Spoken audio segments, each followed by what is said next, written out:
얼마 전 김해안 중학교 체육교사에게 학생 가족들이 쏟아낸 발언들을 단독 입수해 보도했습니다. 지난해 6월 체육 시간을 마치면서 스쿼트 운동을 했다는 건데 한 남학생 할머니가 선생님에게 전화를 해서 강하게 항의했습니다.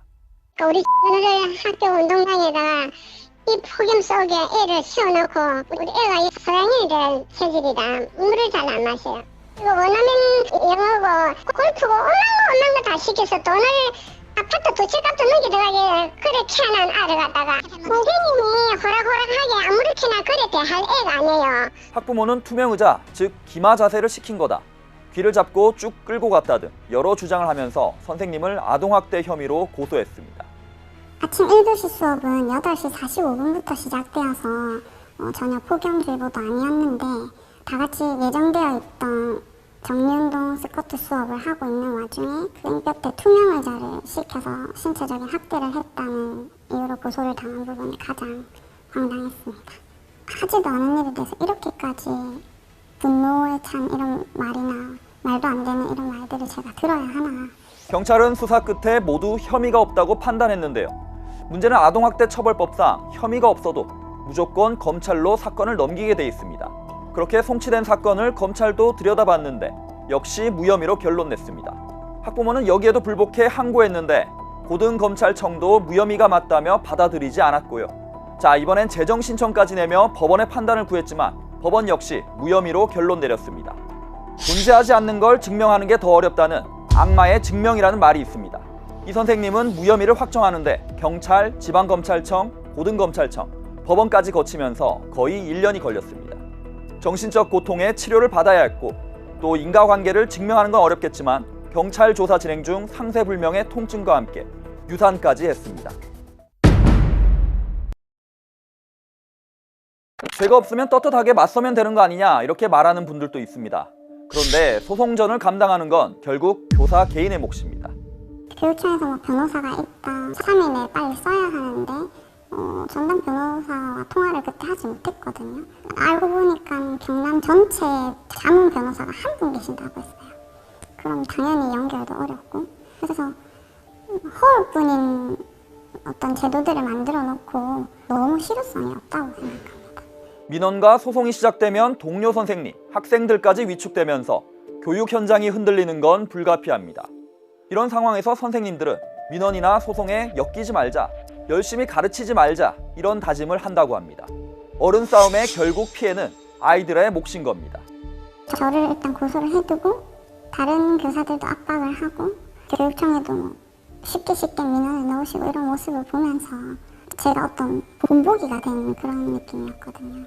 그래서 되려 괜히 열심히 수업을 했다 이런 자책도 하기도 하고.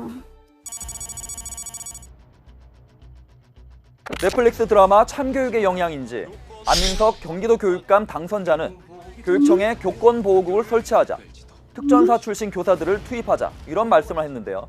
이미 교육청에는 교권보호위원회라는 조직이 있습니다. 이 사건 관련해 내린 조치 결정문을 입수해 살펴봤는데요. 학부모의 교육활동 침해 행위가 빼곡하게 적혀 있었습니다. 학생 아버지는 학교 측에 전화해 우리 애를 8번 힐끔거렸다더라. 당장 전화 바꾸지 않으면 찾아가겠다 이런 말씀을 했고요.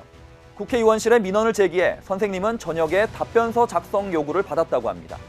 학생 어머니는 학교 측의 체육 선생님 수업에 참여하지 않겠다면서 아들이 학교에서 두렵다 그런 이야기를 했다고 학교에 전달했습니다.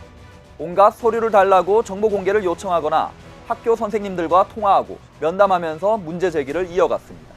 저한테 직접적으로 민원은 넣지 않았지만 결국 담임 선생님을 통해서 전해달라, 교감 선생님께 전화하거나 교장실에 들어오거나 이런 식으로 해서 학교 전체가 계속해서 대응을 해야 되는 상황이었고 성적 관련된 민원이 있었을 때도 전화하셔서 5분 내로 해당 교사를 바꾸지 않으면 학교에 찾아가겠다 하면 이제 그 교무실에 있던 선생님들이 다 같이 이걸 어떻게 해야 되는지 회의를 해야 되고.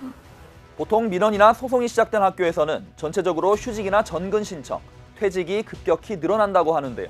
어차피 방패도 없이 싸워야 하는 전투에서 버티고 있을 이유가 없단 겁니다. 교권보호위원회가 내린 조치를 보면 납득이 가실 겁니다. 이 사건 학부모에게 내린 조치가 각각 특수교육 5시간, 4시간을 받으란 겁니다. 이게 교권보호위원회가 할 수 있는 최고 수위의 조치입니다. 그런데 이조차 강제력이 없어 학부모들 수업 안 받습니다. 안 지키고 최대 300만 원 과태료 내면 되거든요. 게다가 학생 학부모는 교권보호위원회 상대로도 특별교육 결정을 취소하라며 행정쟁송을 진행 중입니다. 학부모는 또 체육선생님을 명예훼손, 모욕 등의 혐의로 재고소하면서 교육청 회의에 출석해 발언한 언행을 무고 혐의로 고소했는데요. 선생님 입장에서는 괜히 교권보호위원회에 도움을 요청했다가 소송만 더 당하게 생겼다고 했습니다. 이미 있는 교권보호위원회도 이런 상황인데 교권보호국 새로 만든다. 기대가 될까요? 교권보호위원회 그때 당시에 이제 해당 지도를 따르지 않았던 학생과 학부모 2명 각각 총 3명한테 신청을 했는데 부모는 둘 다 특별교육에 나왔지만 학생은 교권 침해가 아니라는 결정이 나왔다는 이유로 이제 무고 혐의로 고소를 한 거거든요. 그런데 이런 식으로 교권보호위원회에서 한 발언이나 나온 결정에 따라서 다시 교사가 형사 고소를 받아야 하는 상황에 노출이 된다면 어떤 교사도 교권보호위원회에 신청할 수가 없다고 생각합니다. 교권보호위원회가 소속된 경상남도 김해교육지원청은 SBS 취재 요청에 이렇게 답했습니다. 교육활동 침해 행위에 해당한다고 판단해 조치가 이뤄졌다. 그러나 교원지휘법에 따라 할 수 있는 조치가 서면사과, 재발방지서약, 특별교육 이수뿐이라 제한적이고 실효성과 구속력이 충분하지 않다는 우려가 있다. 무혐의 처분 결정 이후에도 동일하고 유사한 민원이나 신고가 반복될 경우 교육활동 위축과 학교 현장의 행정력 소모가 발생할 수 있다는 우려가 나온다. 반복적 악성 민원에 대한 실효성 있는 대응과 신속한 교원보호 체계 마련에 대한 현장의 요구도 계속되고 있다. 교권 붕괴, 대책은 있을까요? 교원단체들은 교육활동 관련 소송 국가 책임제 도입과 모호한 정서적 아동학대 관련 법조항 개정을 요구합니다.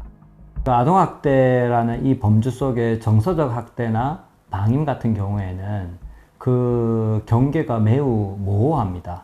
결국 사법기관으로까지 가지고 가서 그 판단을 받아야 되는 그런 상황 속에 놓여 있고 많은 교사들이 그 긴 기간 동안에 그것을 견디는 것도 매우 힘들고 학교라는 곳이 원래는 교육을 해야 되는 곳인데 그 교육을 포기하는 이런 사태가 발생되고 있다고 생각합니다. 또 경찰이 모든 아동학대 사건을 검찰에 보내도록 한 규정을 없애 경미하거나 말도 안 되는 사건은 신속히 종결하도록 하고 반복적인 악성 민원에 대해서는 학교가 대응할 수단이 필요하다는 입장입니다. 나아가 전교조는 정서적 학대나 방임은 교육당국이 판단하도록 하자, 교총에서는 중대 교권 침해는 학생부에 기재하자는 주장을 하고 있습니다. 현장 교사들의 목소리가 담긴 실효적인 대안이 나오지 않을 경우 교권 붕괴 현상을 되돌리긴 어려워 보입니다. 정말 어릴 때부터 꿈을 가지고 이렇게 교단에 왔는데 특히 처음 맡았던 제자들이 유난히 사범대 교대에 많이 가서 지금도 연락이 많이 오고 있는데 제가 갖고 있는 상황을 차마 말을 못했어요. 이 아이들도 똑같이 이런 일을 겪을까 봐